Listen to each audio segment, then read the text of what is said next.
So good morning, everybody. I'm Lisa Natoli, and today I'm going to be doing a 15-minute experiential practice with you all. We're going to be doing a practice from the Workbook Lesson 95, I Am Oneself, United with My Creator.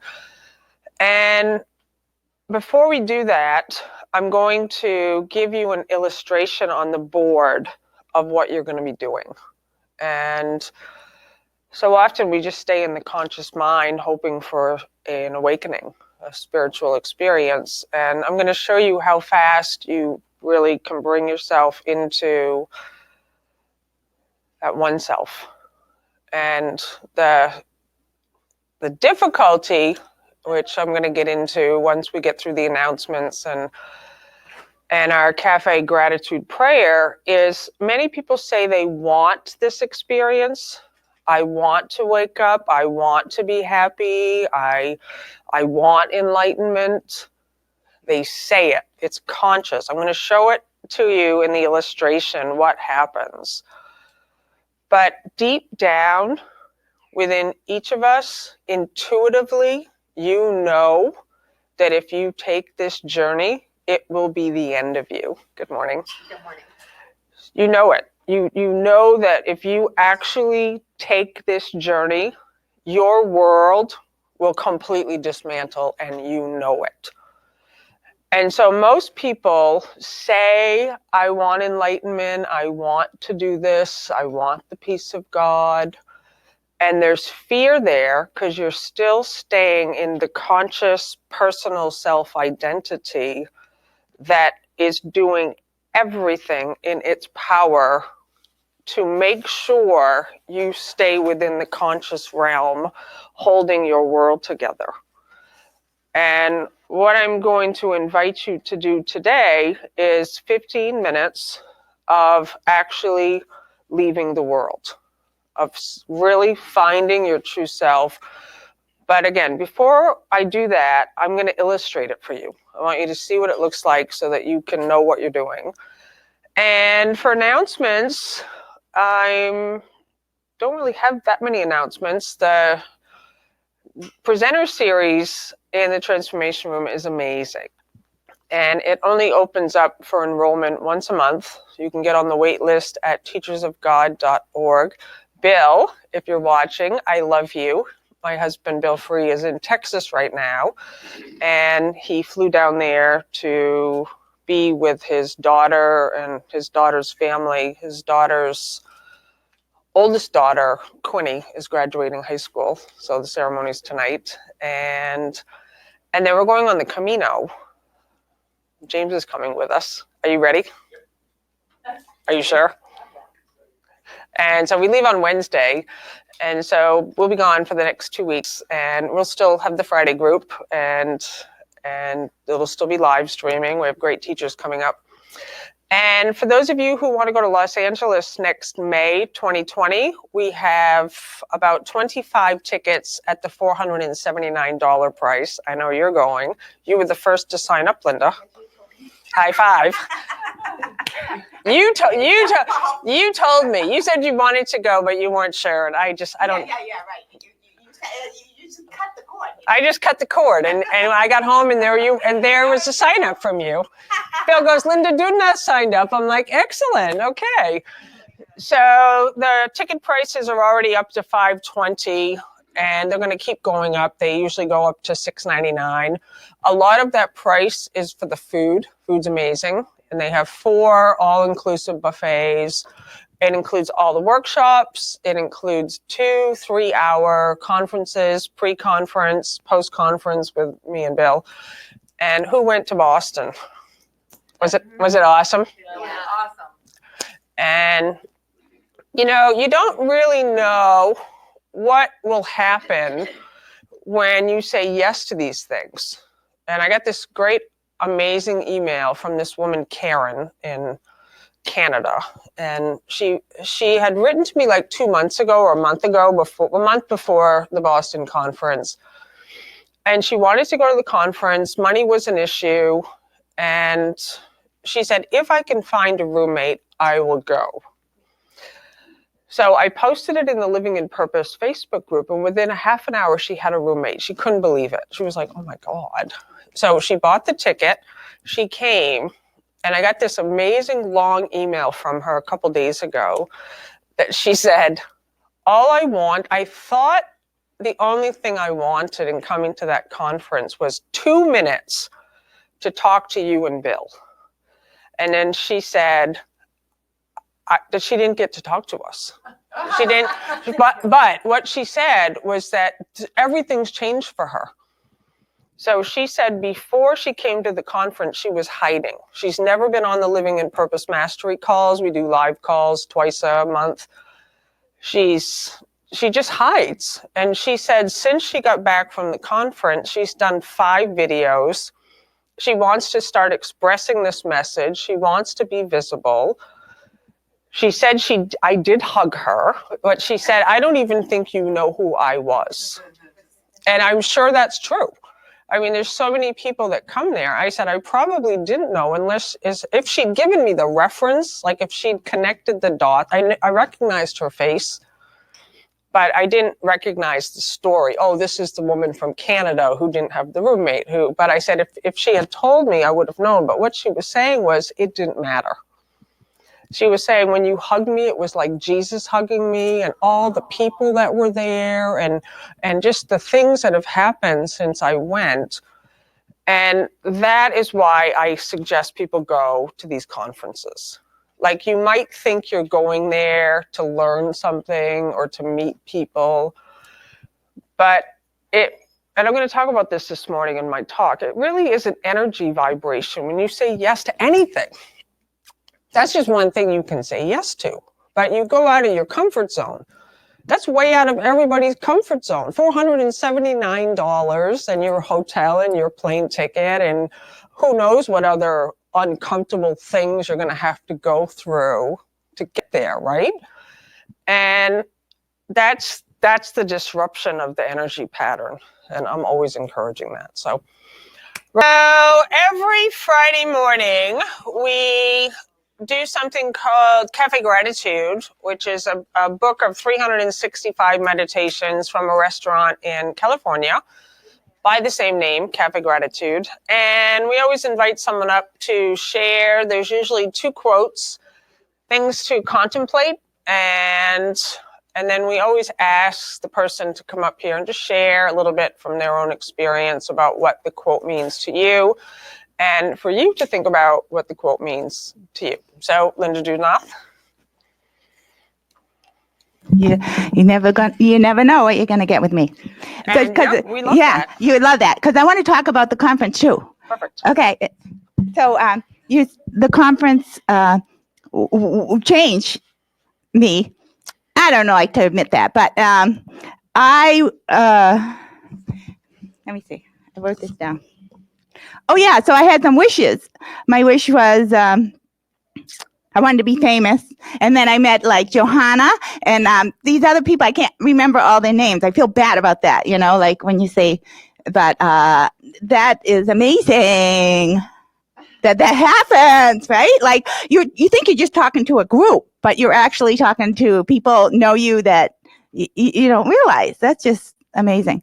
And the other one, so that's being famous, right? And then I got on the dance floor, and I had my Cinderella effect, where I took it to another level, and I started dancing with the people that I didn't know, I didn't care, and then I pull people in, and then that could have a negative effect, but luckily I didn't have any bad side effects afterwards or anything. It's just a moment in time that you're like, oh, okay, I think I broke some glass ceiling on that one, because I never felt that good. And then I was able I danced with John Mundy. That was fun, and then Gary Renard, I didn't get to go to his conference. I had to go away, but I was able to sit at his table and eat with him and talk to his wife. And that was just, because I was so upset that I wasn't going to meet him because I had missed him in New York. And then I I got my hair colored, but it was because for my tap recital, and that went well. And just trying to be me. So, this quote here by Peter Ustinov is, "Love is an act of endless forgiveness." So when I read that and thought about it, I had just remembered love is a endless act of forgiveness. But I like the way he wrote it. Love is an act of endless forgiveness, because it's one act that you keep doing. And the most forgiveness is to forgive myself, because I feel like, oh, I did that, and then I feel guilty, and then I get to forgive my children, and because, like they say, get out of the room, so I get out of the room, and I say that's fine. I don't have to have it a different way, because right now that's the way it is. So I'm forgiving myself for being me, which is ridiculous, but because sometimes it's hard to handle me. That's the problem. Give a stranger a hug today, right, John? Yep. And I forgot your name. Lorraine?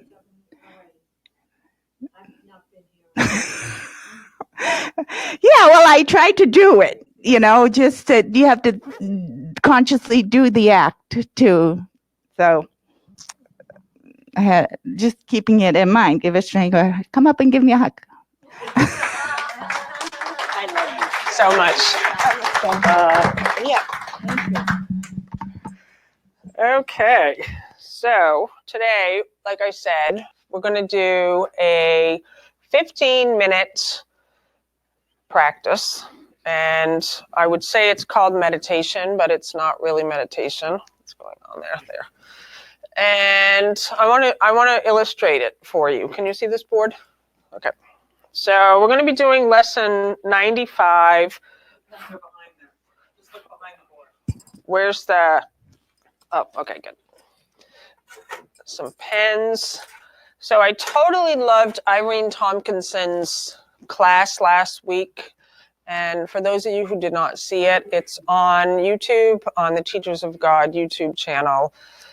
And she just gave this great illustration about what happens when you're a child, when you learn how to manage your emotions so that you can be safe.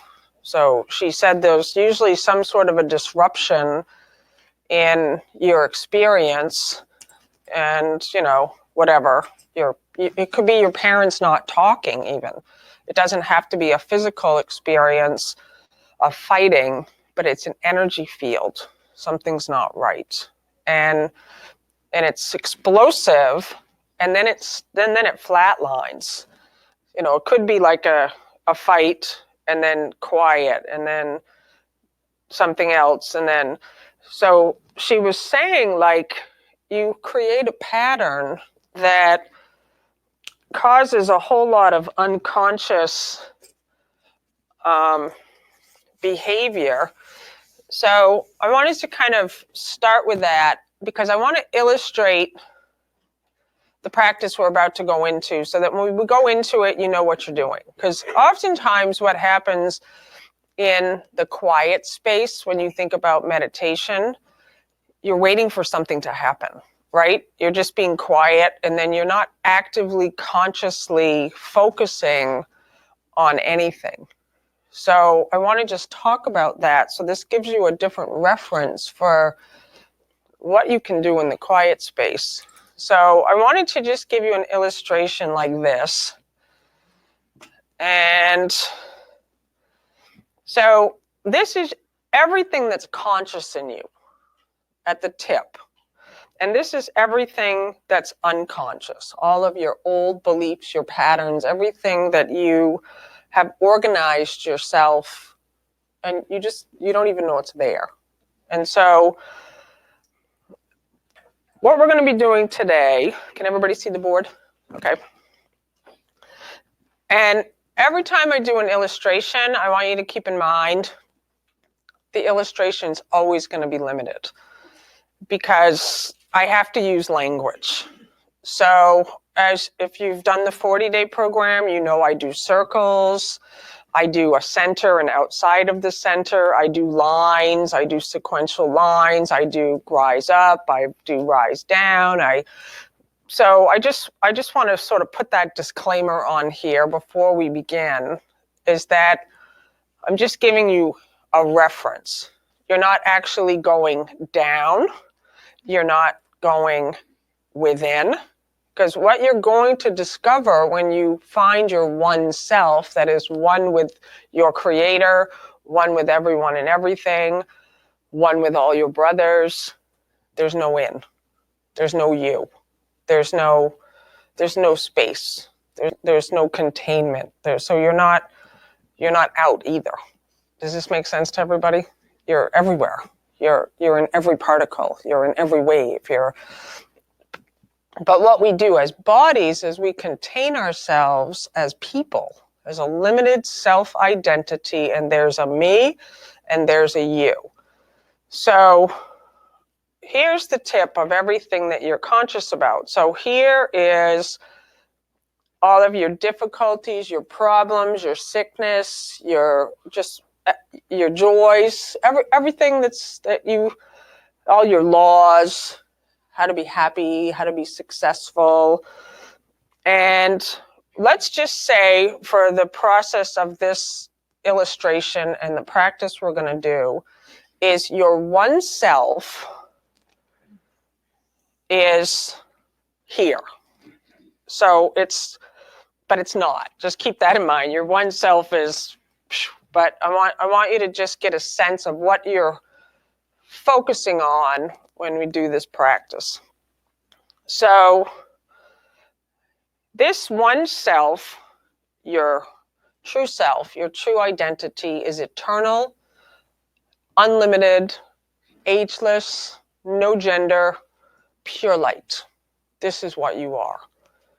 And this light is buried between and underneath all of your hidden beliefs, your unconscious beliefs about yourself as a body.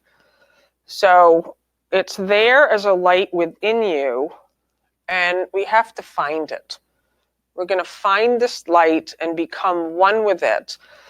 And so this is your timeline.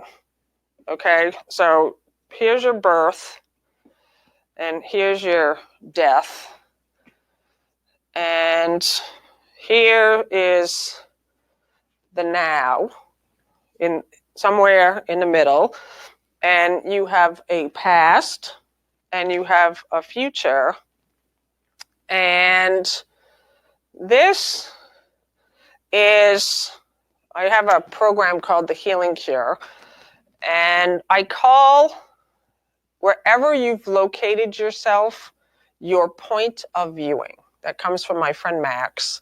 So we say, I have my point of view. Oh, it's actually a point of viewing.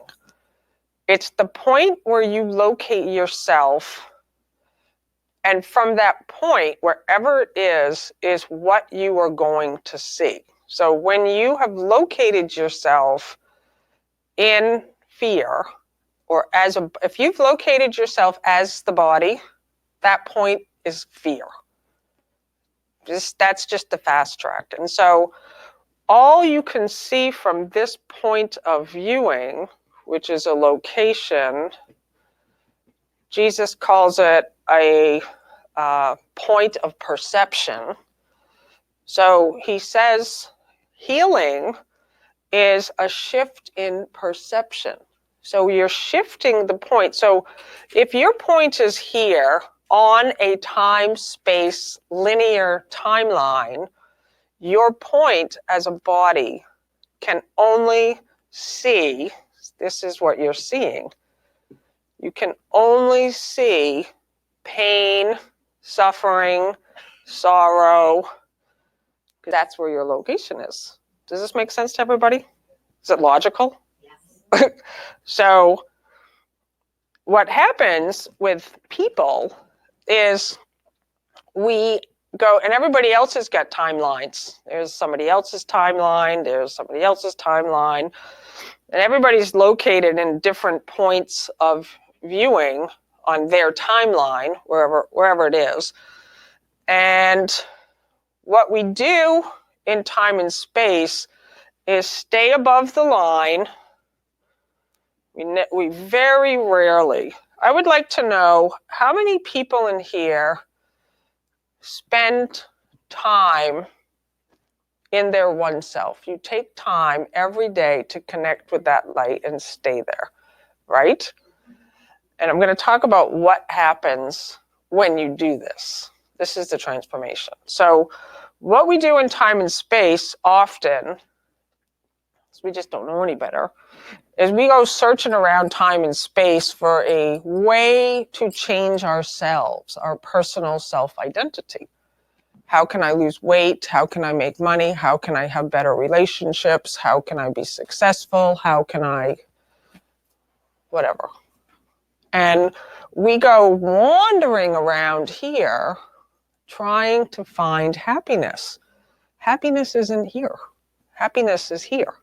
It's within. It's you'll be shocked when you discover it, because it's a place where there's just pure joy. You don't care about the body anymore, and then everything you need takes care of itself. And so here's the journey. This is I've been at this for 25 years, so believe me, I know the resistance that goes on, and I know how much I stayed in the headspace. This is headspace. This is trying to figure it out, how I can just manage here in time and space. Now, Course in Miracles is a way to train your mind to live here. And when you live here, this starts to dissolve. So this is a light. And so what we're talking about here is the unconscious, the subconscious. And this is the conscious up here. So when you take moments to rest, this is how you get there.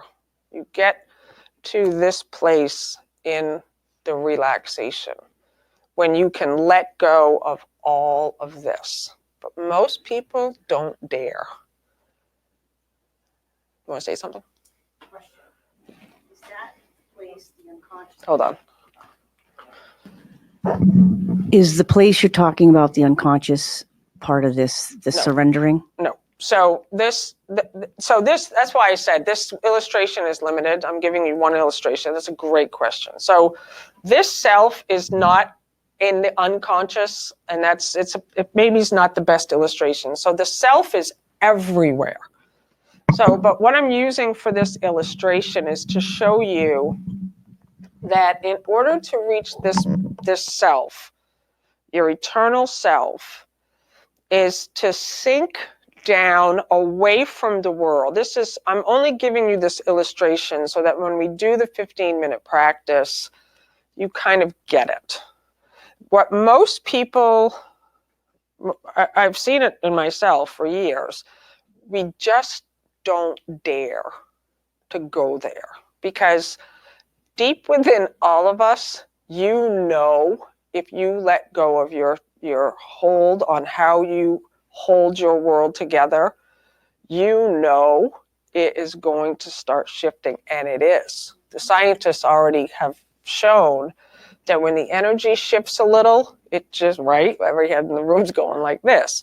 So what we do is we try to meditate and stay here. This is what happens. We're like, well, I'll sit quietly, but I'm not going to lose track of time. This is what we do in meditation. We think, well, it doesn't work. Like, you have to be willing to rest and to just sink so completely out of your story, where there is no past, no problem. So what most people do with meditation is they have a problem or a sickness or a pain, and they're like, oh, okay, I've heard that meditation can help. So what they're trying to do is stay here to improve the timeline. You didn't go anywhere. Does this make sense to everybody? It feels exciting. Because now you'll do it differently. You'll be like, oh my God, I'm going to do the resting. I'm going to identify with my one self from now on. And so what happens is that when you have a willingness to just let go, you're not trying to achieve anything, nothing. You don't care about the past. You're not thinking about the future. You're just saying, for 5 minutes, for 10 minutes, I'm going to become one with this light, one with my brothers, one with myself, one with this eternal nature. I'm just going to connect to it. And the mind goes nuts. The mind doesn't want you to do this. And so what happens is when you start going here, you're going to encounter resistance at first. And here's what happens. Here's why I always suggest people, and this is why Jesus suggests everybody make a commitment. Because once you start doing this work, everything that you buried as your identity in the unconscious, which is just laying dormant in you, it's just not moving because you live up here. You live here in time and space trying to understand why that guy's such an asshole and what did you do for the sickness and why don't I have any money and you know, how can I feel not appreciated and I feel not loved and I feel scared and so we run around in circles over here, and all this that is actually the thing that's giving you the effects of the world you think you see is all down here buried. So here's the transformation. When you say, I'm taking this journey, I'm all in, you go into the one self and you encounter resistance getting there. You find on the way there are people you don't want to forgive. You find I can't stop thinking about that problem. If I take 15 minutes and I don't take care of that problem over there, I know my kids something's gonna happen. The mind just is gonna resist you going here. But once you're here, this starts moving. This is an energy field, and it starts moving all this energy. So all that was unconscious now starts rising into the conscious. Does this make sense? Okay. I like your eyes are all big, right? It's exciting. So everything that you buried in here now starts becoming conscious. And this is when people get very afraid because they don't understand why, when I want to just live in love, I want to know myself as one, I want to be in the peace of God, why am I more afraid than ever? It's because you weren't allowing yourself to see the terror. Because what we do here in time and space is avoid it. We don't want to look at it. You have to look at it.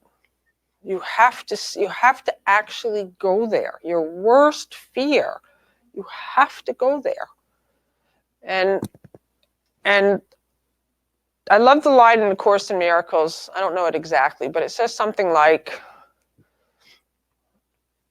it talks about change, and it says that the first change that occurred, as when the split occurred, when the Son of Man thought, I can leave the Father, which you can't do. But so the first change was a bad one. And deep within you is that memory of something gone wrong. So whenever you consider the change here, like I'm going to take this journey, Everything in you rails to don't do it. Everything. It's just like, don't not go there. Because you know intuitively, and this is true, that if you go here, it will be the end of you. And it will. And that's good news. Okay? It will be the end of you. It will, and you will fight every single thing with every cell in your being to hold on to your identity. And I know this can be scary, especially if you have children, and you have a marriage you like, or you have a job you like, or you're getting by and you're paying your bills and you're experiencing some health and wellness. The mind, the ego mind, it will no longer pretend to be your friend. That's what Jesus says. Up until that moment when you make a choice, it has to be a decision, a conscious decision on your part to be the self that you are. So when you're here, the ego gives you all sorts of handy hints and tips, and it pretends to be your friend. It's like, oh, you're almost there. Just do the workbook lessons one more time. Just take that course. Just try a little bit harder. You're just not dedicated enough. What? It's something you have to do. Exactly. So she said it's always something you have to do, and that's how you know. Is that when you're living up here, trying to have a different experience, and this is what I know from being sick all those years. I was trying everything to have a different condition because I was in pain. Like, I was experiencing sickness. And when I finally said, I'm done with trying to fix the body and be the body. I'm not a body. And I just decided I'm going to just live in this place. I'm going to be the one self that I am. And when that happened, that was a good day, because it's pure joy. It's just pure, unlimited peace. It's happiness that has never left me. And the body just does whatever it does. It doesn't matter to me anymore, but I'm not sick. It's like, oh my God, it's like this completely disappears. You don't know what day that was. I what? You don't know what day that was. Oh, I don't know what day that was. Exactly. And this is the fun part, is that you actually don't know when it happens. For some people, they can actually pinpoint a day. You got like Anita Murjani, and you got Byron Katie's of the world, and Eckhart Tolle, and they can say on, March 1997, a beetle crawled up my leg and all the world disappeared. That's Byron Katie. But then I love her story as the example. If you have actually looked at Katie's work, she kept falling back into old patterns again. But she couldn't go back there anymore. Like, it's Anita Murjani, same thing. Eckhart Tolle, same thing. You have a moment of awakening, and then the work begins. Then to stay here. So this is what we're going to do. Do I have any questions before we start? I'm going to read a little bit from 95, and then we're going to do a 15-minute sinking into the oneself. Any questions? No. It's the mic's right there. What I was thinking is the line, birth and death, right? Put your arms out. Come here, No. so they can see you. No, this is the example. Put I know your that. arms out. I'm a stage actress. All right. Okay. Yeah. So this is your birth and this is your death. Yeah. Right? This is my birth. Wait. You tell me your birth. Where's your birth? I don't have a birth. The left hand. You said this was the left hand. This is your example. So you can give me a birth date. And all right. So your birth is over here. Put your arm out, right? And that's your death, right? So and this is my birth and that's my death, right? Yeah. So when you're meditating, you went like this, it's like meditating, all right? Yeah. That didn't matter. But like when you meet me, so my birth and meet your death, right? That's the moment we can, eliminate birth and death. Exactly. Right. That's good. Yeah. A plus. That's true. Like that is what Linda just said is true. Like it's when you collapse, Jesus talks about this in chapter 1 in the text, collapsing time. So when you meet a brother or you meet yourself or you meet in that space, the timeline disappears. So for convenience purposes, this is why I love A Course in Miracles so much, is it says that this is an undoing. This transformation is a dismantling of your thought system, of fear, of yourself as a limited self-identity. There will be a period of disorientation. It takes trust to do this work, and purification is necessary before miracles can occur. So you're allowing yourself to go through the purification, and then my experience, because I can only speak from my own experience, is that the integration, it's like new energy fields are now coming in. And I will tell you what happened for me. I couldn't function in the world for a moment. And a moment happened to be a couple of years. But I couldn't function very well. And even now, since I went on the Camino last summer, it's like another chunk just went. So what happens is, this iceberg, when you are down here, this starts to chip off. So I was alcoholic, that thing just floated away. I was a food addict, that thing floated away. I was depressed, can't find it. So you can't get back there. So when I can't go back there. I couldn't be a food addict if you paid me. I just can't, I wouldn't pick up a drink if you paid me. I don't want one. It'd be like asking me to drink the Clorox. I don't want it. Thank you. So it's not any sort of rule that I have. It's just like, why would I do that? Why would I be depressed? Why would I judge? Why would I? And so the beautiful part that Jesus calls a plan of teachers is you say yes to the transformation, you allow yourself to go through the purification. The time it takes you is up to you. So many people decide, I'm just going to keep undoing every grievance that comes in, and I don't know when I'll finish. But you can say, no. And so stuff still comes. This morning I got this email. I got off Facebook yesterday, and I'm going on the Camino next week, and that was so funny. I kept automatically logging back in, even though I said I was off. So what I did was I said, no, I really want to break my routines again. I really want to just break all my habits. So what I did was I gave myself a super epically complicated password on Facebook that I was able to remember twice, because they say type it in again, that I knew I would never remember.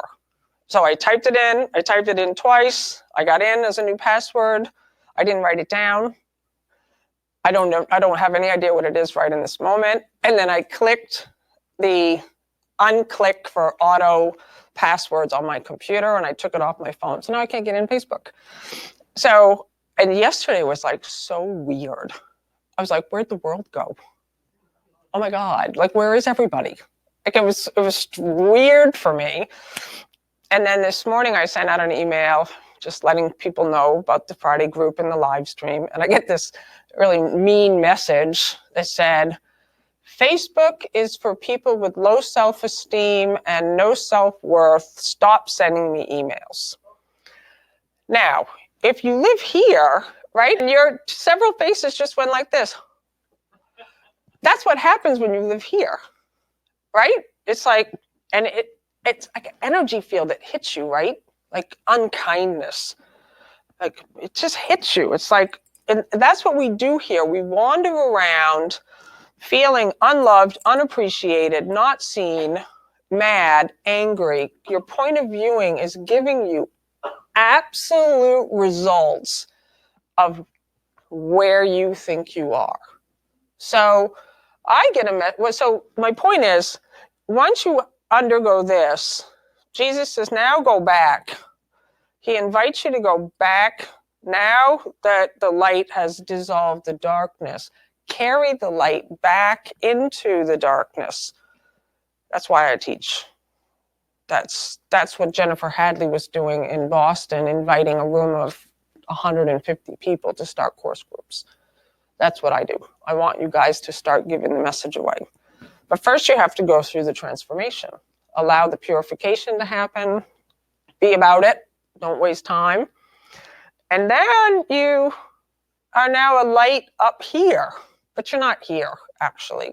You're in the world, but not of it. So the message comes in, very clear. Take me off your mailing list. Okay. So I roll it over to my mailing list, deleted him. I bless you, my brother. That's the automatic response. I am one self, united with all my brothers who I love. I bless you, my brother. So it's this energy field, no matter what happens. And my experience is that once you are, Jesus demonstrated this too, is that when you're a light in this world, it's disruptive. So you might think, right, it's like this. Like you might think, oh, I'm just going to be love and joy in the world. People are not going to like it. They aren't. You're a threat to their thought system. You are a threat to this world. And they will, I've heard every level of insult. I've been called a fraud, a fake, I'm in it for the money. I've heard every level of, you name it, I've had it. And for a moment, until your foundation is solid, so that's what Jesus said 2,000 years ago, I must build my foundation on you. You have to have a solid foundation before you can do this work, to really have the certainty that you're not alone, that you really are here sent by God on a function to do this work. And then when it comes in, it's like, okay, this is my brother whom I love, until there's nothing. It's just like, okay, here I am. Here I am, Lord. And no matter what somebody says to me, I recognize, oh yes, I used to be like that. When I got that email this morning, I have to admit there was that moment, it's an energy thing. It's like, I'm not going to pretend that it didn't hit me like an energy field, like take me off your mailing list, and Facebook is for losers and people with low self-esteem. And so it kind of like hits you for a minute. And then you center yourself like, okay, hold on a second. And then I had a moment like, whoa, who sends messages like that? And then I remember, oh, I used to, right? I used to send stuff like that. I used to say stuff like that to people. I used to love getting the last word. Where's And you had said, you just said it, you had asked to keep yourself off Facebook, but you went in to give that information to people, which was a really good thing.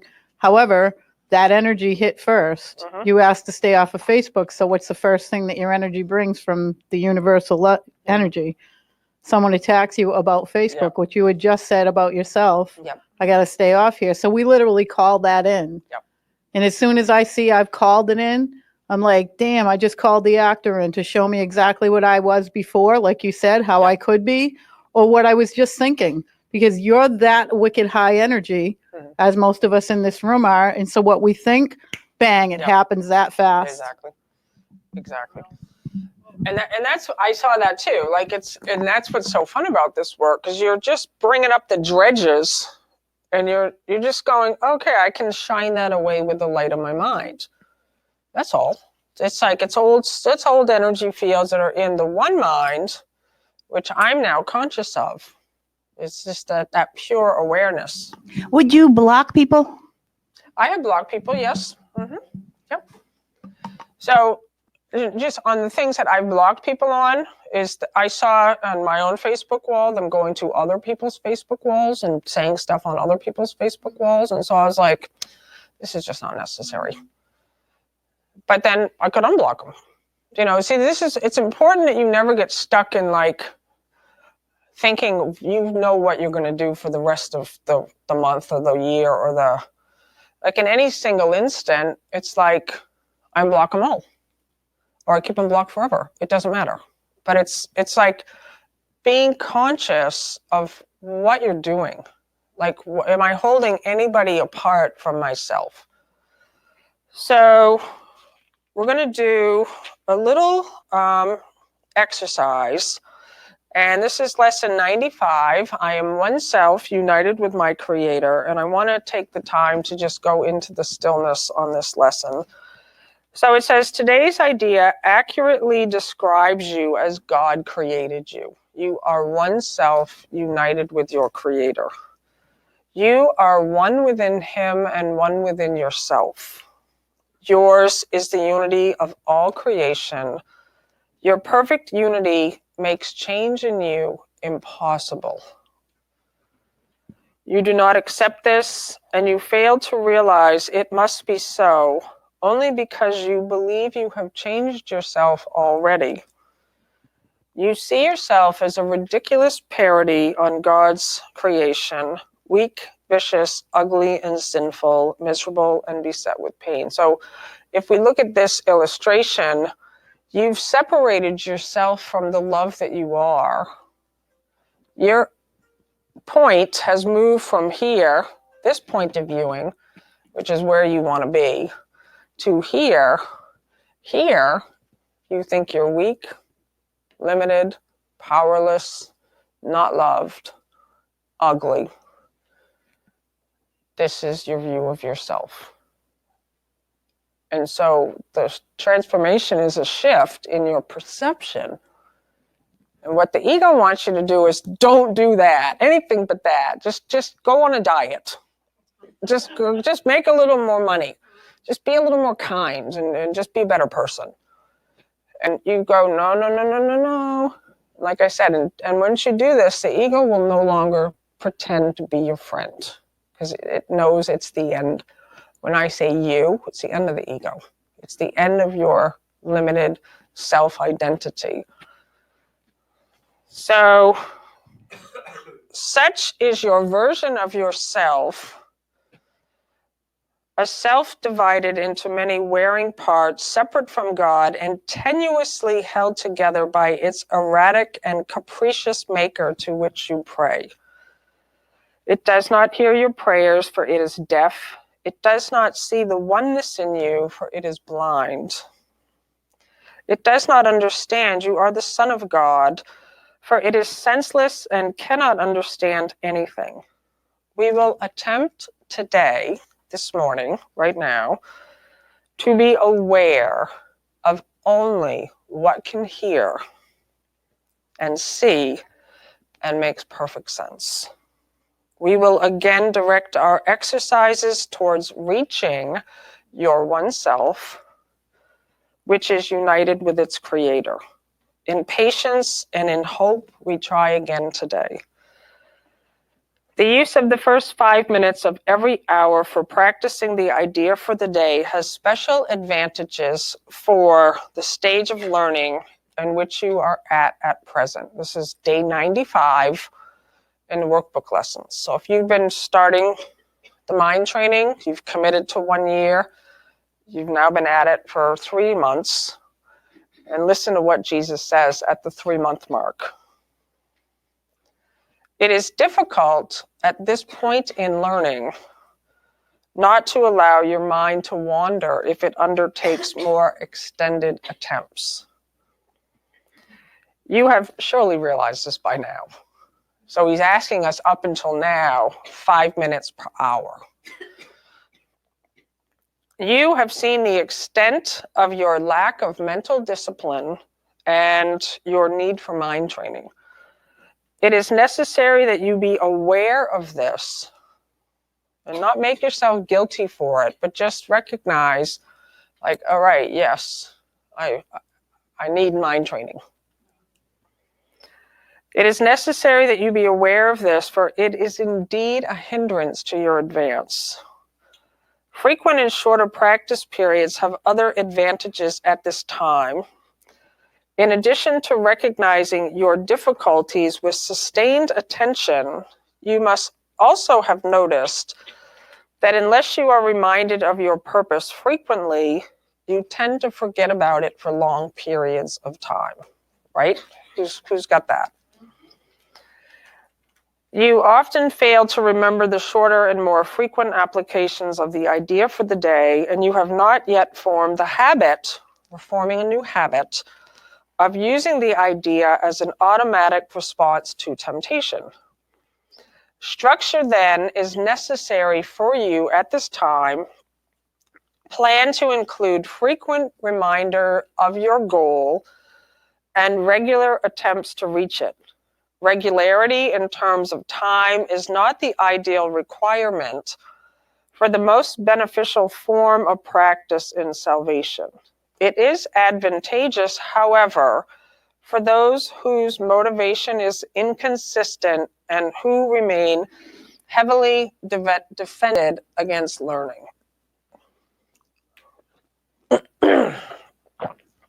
We will therefore keep to the 5 minutes an hour practice period for a while and urge you to admit as few as possible. Using the first 5 minutes of the hour will be particularly helpful since it imposes firmer structure. Do not, however, I love this, use your lapses from this schedule as an excuse to not return to it as soon as you can. So that's what many people do. They just think, oh, I didn't do the practice, I'm so bad, and then they bail on it. Don't just get back on it. Just say, okay, and just go back on track. There may well be a temptation to regard the day as lost because you have failed already to do what is required. This is a required course, right? Only the time you take it is voluntary. This should, however, be merely recognized as what it is, a refusal to let your mistake be corrected and an unwillingness to try again. The Holy Spirit is not delayed in his teaching by your mistakes. He can be held back only by your unwillingness to let them go. Let us therefore be determined, particularly for the next week or so, to be willing to forgive ourselves for our lapses in diligence and our failures to follow the instructions for practicing the day's idea. This tolerance for weakness will enable us to overlook it rather than to give it the power to delay our learning. If we give it power to do this, we are regarding it as strength and thus confusing strength with weakness. When you fail to comply with the requirements of this course, you have merely made a mistake. This calls for correction and for nothing else. To allow the mistake to continue is to make additional mistakes based on the first and reinforcing it. It is this process that must be laid aside, for it is but another way in which you would defend illusions against the truth. Okay, so here we go. So this is the practice. Let us, and you know, the thing with this practice and all practices, just do what it says in here. If it says close your eyes, close your eyes. If it says open your eyes, open your eyes. The final point you arrive at is the structure's gone. I don't need to close my eyes anymore. When I walk, I'm living in pure presence as awareness as oneself. So I don't have to, but in the early stages, it can be very helpful to get rid of the external stimulus, whatever that is. And just allow yourself to just be in this oneself and feel it, to feel this oneself, to just see this light. I feel the love of God within me now.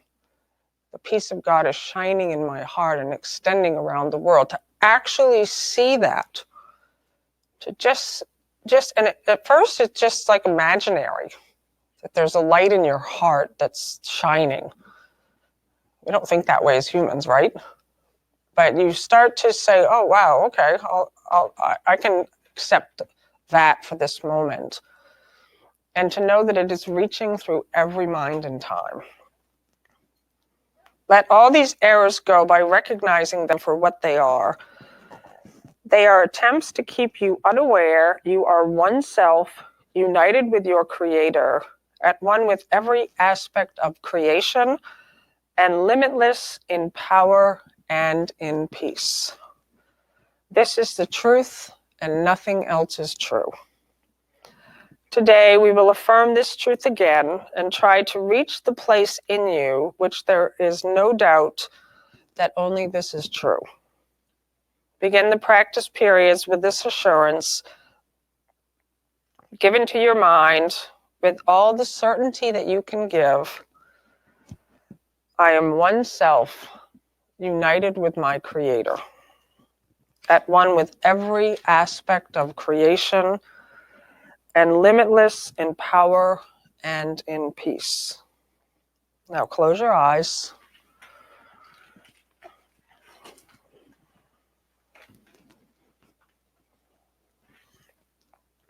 And tell yourself again, just in your mind, quietly. I'll say the words for you, and just quietly in your mind,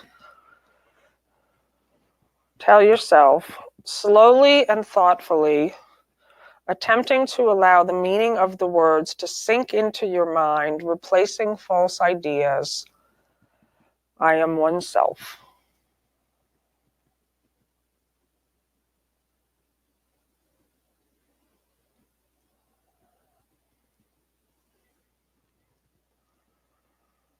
I am one self, united with my Creator.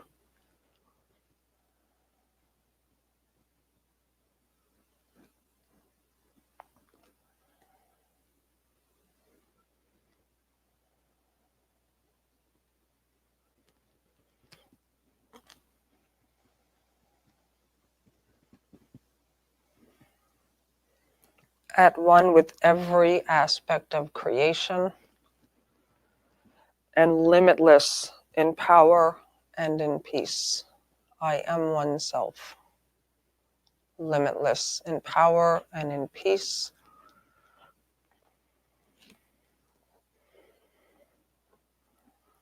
Repeat this several times, and then attempt to feel the meaning which the words convey. I am one self, united with my Creator, at one with every aspect of creation, and limitless in power and in peace. You are one self, united and secure in light and joy and peace. You are God's Son, one self, with one Creator and one goal, to bring awareness of this oneness to all minds, that true creation may extend the allness and the unity of God. You are one self, complete and healed and whole, with power to lift the veil of darkness from the world, and let the light in you come through to teach the world about itself.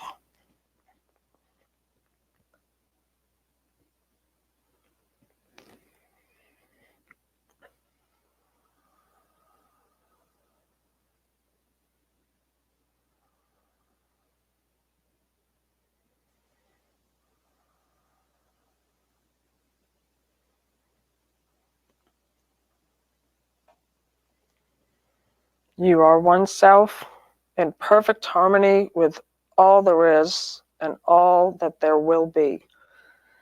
You are one self, the Holy Son of God, united with all your brothers in this self, united with your Father in His will. Feel this one self in you.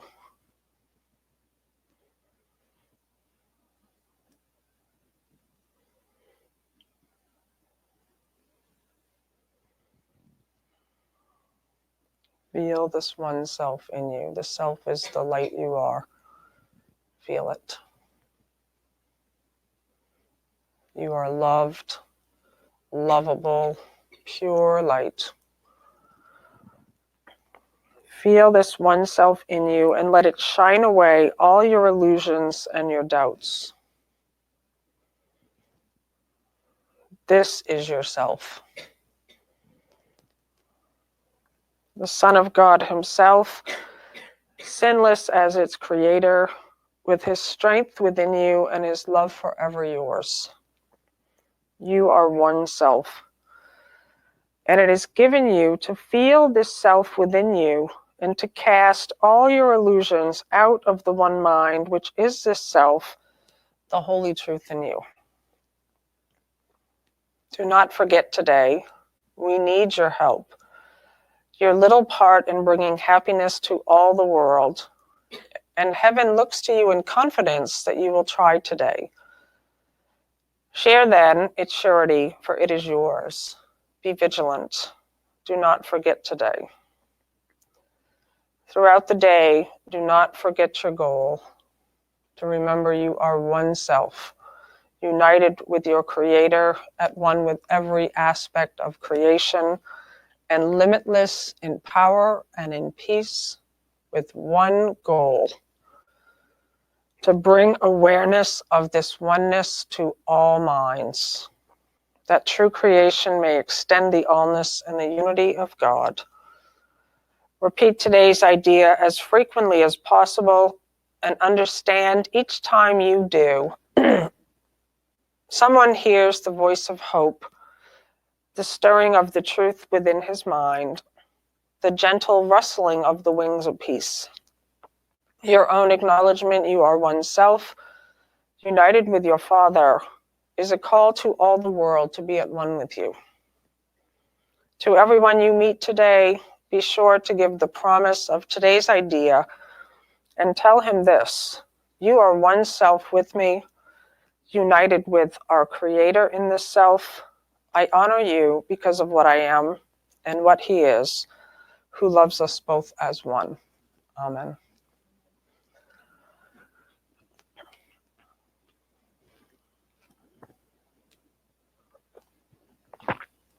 So thank you so much. And I wanted to just to tell you about something else that came to me yesterday, and I love this so much. You guys all know Jimmy Twyman, right? Well, I interviewed him 2 days ago for the presenter series, and I went searching online for all of his books, which I thought I had read them all, but there was one I hadn't read, and it's called The Proof, and it's a 40-day program for oneness. I was like, oh my God, he wrote a 40-day program. So the publishing date is 2010, and it's a 40-day program for embodying oneness. So The Proof, it's such a fun, I want you guys to just go find it on YouTube. It's 2 parts, it's only 10 minutes. Has anybody seen it? Okay.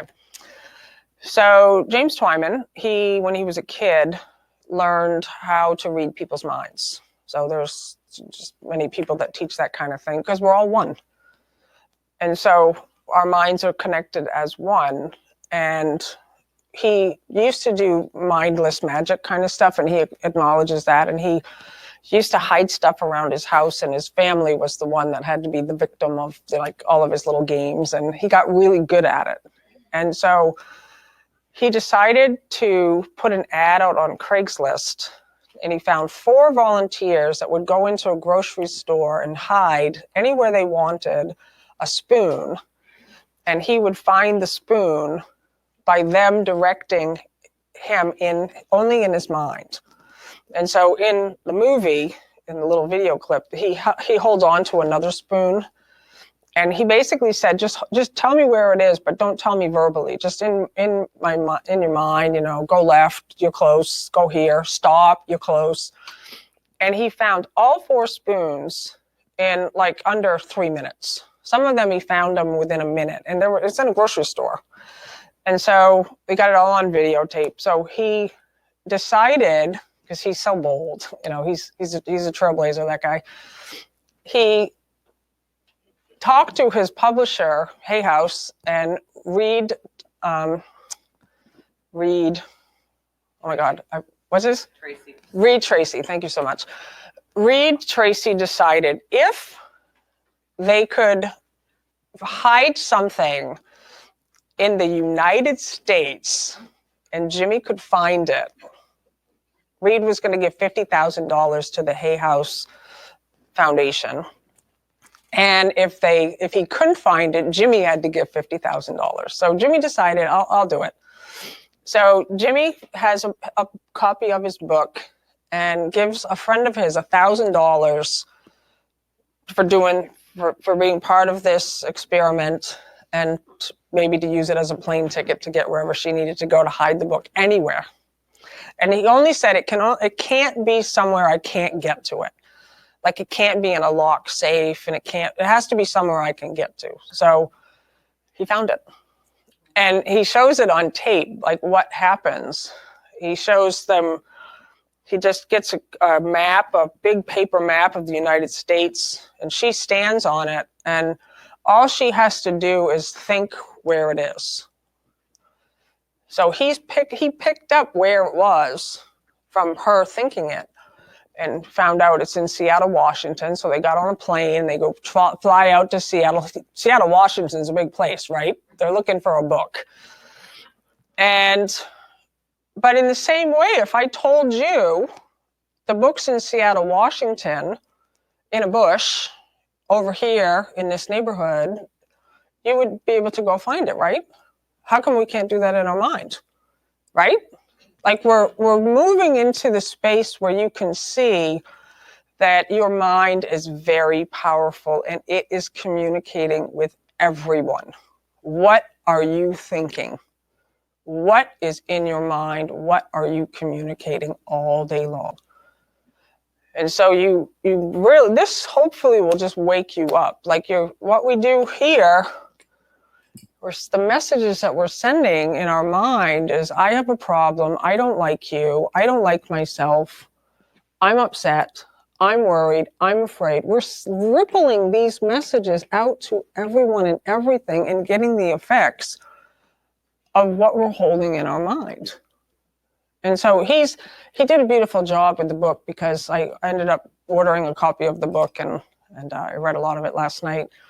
He said, this is a little bit of a tricky place for me because I don't want people to get stuck into thinking this is about finding objects.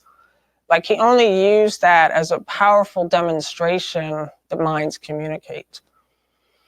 And so I really just encourage us all to just say, what am I vibrating here? What's going on? And to just take this journey. So we're at the end of our time, but does anyone have a question or comment? I saw Shirley had one. Oh, actually, I forgot. You lost it in the, did it disappear down there? Well, I realized when you focus on fear and you face the fear, then you go to that place.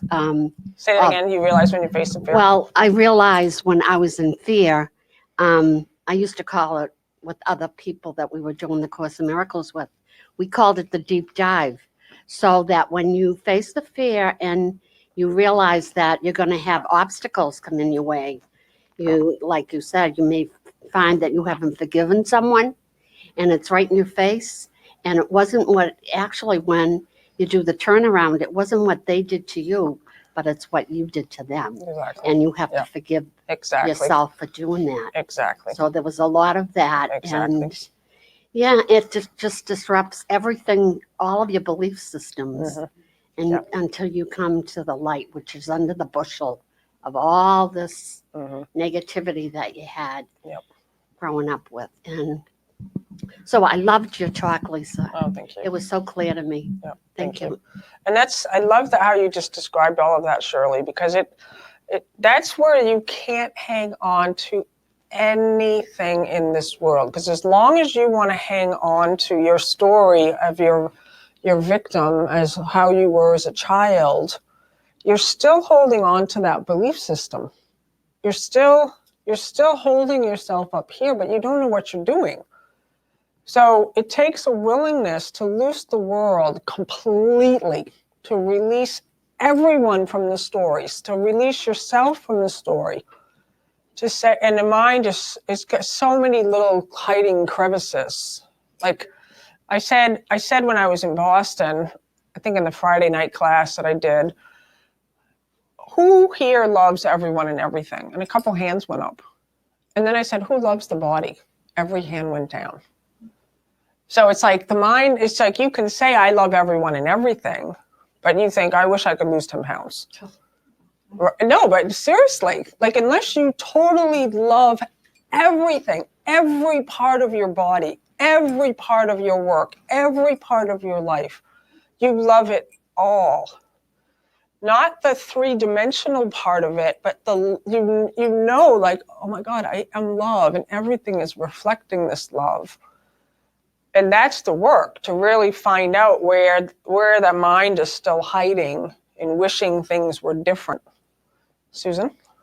Yeah.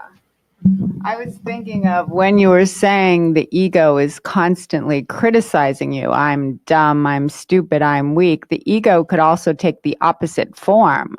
I lost that 20 pounds and now my body is perfect. Exactly. I'm great. I'm beautiful. But whenever you're placing your importance on something of the world, because then it can be taken away. But the peace of God can never be taken away, because I know I go through both feeling inferior, but then I go through feeling superior. But that's all ego talk. So it's really important for me to know the difference. That is so great that you brought that up, because that's exactly what it will do. Like it'll go when it sees that you're not going into the negativity part anymore, the ego goes, uh-oh. And it has to change the plan a little bit and say, oh, you're such a great spiritual teacher. Oh, you're such a light. You're bringing love to the world. Oh, you're so good. And so there's still a self there. And you have to say, I don't want any of that. I'm ready to let go of all of that. And that's when the self will get very afraid.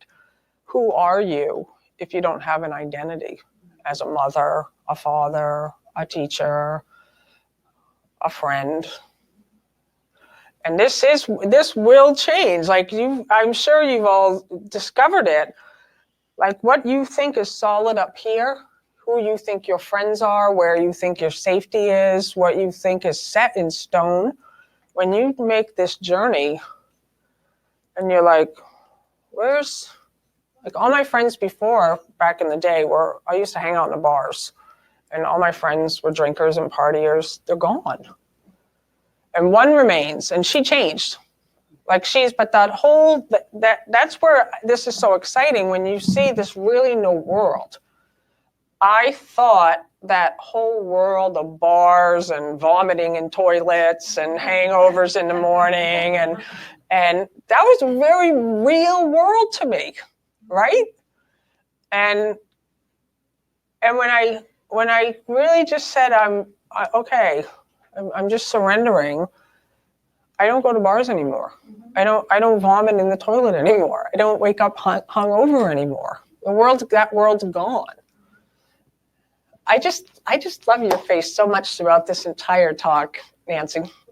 It's so fun. Your eyes go big like this. You are aware.